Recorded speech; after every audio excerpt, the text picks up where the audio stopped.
One of the most common injuries I see in the clinic are distal radius fractures.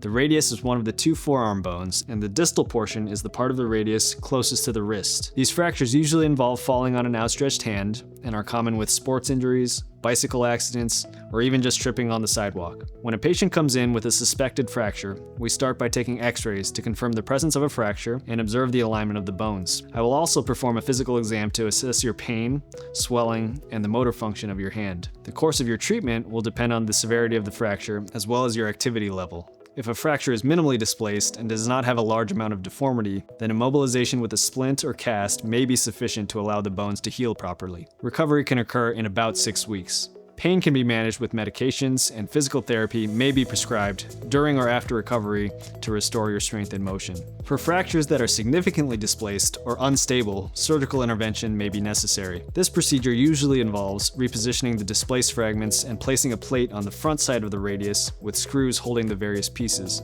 This allows the bones the time and opportunity to properly heal in the correct position. Surgery is performed under anesthesia, and a regional nerve block can also be performed by the anesthesia team to help with pain relief both during and after surgery. Recovery time varies depending on the severity of your fracture, the specific procedure performed, and your individual healing response.